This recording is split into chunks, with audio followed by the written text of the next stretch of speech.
অনেক কষ্টে 2.5 কেজি পাঙাশ মাছটা পিস করে দিয়েছি। এটা তেল ঝাল করবো আজকে। তেল ঝাল করলেই পাঙাশ মাছ প্রচুর টেস্টি লাগে। চলুন তাহলে দেরি না করে আমরা রেসিপিটা ঝটপট দেখে নিই। গ্যাসের ফ্লেমটা লো আঁচে করে দিয়েছি। একটা ননস্টিকের কড়া নিয়েছি, তাতে নিয়ে নিচ্ছি ইমামি কাচ্চি ঘানি মাস্টার্ড অয়েল, যেটাকে বলে সরষের তেল। মাছটাকে নুন হলুদ দিয়ে ম্যারিনেট করে নিচ্ছি। তেলটা পুরোপুরিভাবে গরম হয়ে গেলে মাছটা একে একে ছেড়ে দিচ্ছি।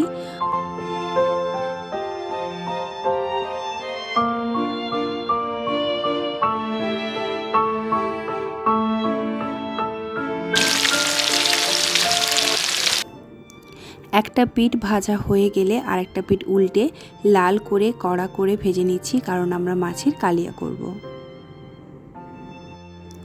মাছের গ্রেভি করার জন্য এখানে আমি একটা মিক্সার গ্রাইন্ডার নিয়েছি, তাতে 2টো গোটা সাইজের রসুন কেটে নিয়েছি এবং ওর মধ্যে দিয়ে দিলাম। সাথে দিয়ে দিচ্ছি 3টা মিডিয়াম সাইজের পেঁয়াজ, তার সাথে দিচ্ছি আদা, 2 ইঞ্চি মতো আদা ছোট ছোট করে কুচিয়ে দিয়ে দিলাম। আর পুরো মশলাটা একসাথে পেস্ট হবে।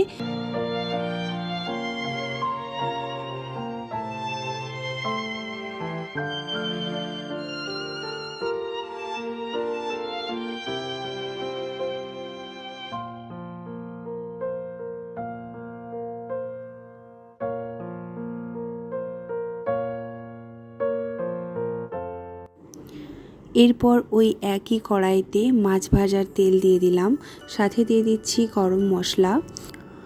এখানে আমি সমস্ত রকমের গোটা গরম মশলা ইউজ করেছি। সবের প্রথমে তেলটা গরম হলে ওতে 1 টেবিল চামচের মতো চিনি দিলাম। চিনিটা লাল হয়ে পেকে গেলে আমরা সব গরম মশলা দিয়ে তার সাথে যে পেস্টটা বানিয়েছিলাম সেটা দিয়ে দিলাম। ভালো করে নেড়ে নিতে হবে, নাহলে নিচে বসে যাবে।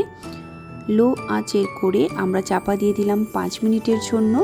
তারপর আবারও নাড়তে থাকলাম। এইভাবে 1-2 বার কন্টিনিউ প্রসেস করতে হবে। যখন দেখবেন অল্প তেল বেরোচ্ছে, তখন অল্প অল্প জল দিয়ে মশলাটাকে গ্রেভি করে বানিয়ে নিতে হবে।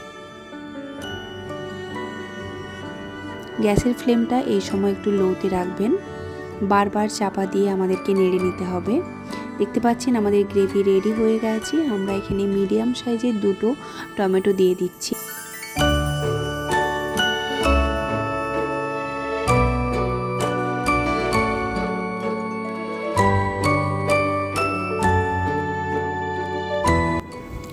এরপর দিয়ে দিলাম কাঁচা লঙ্কা গোটা, আপনারা অল্প চিড়েও দিতে পারেন।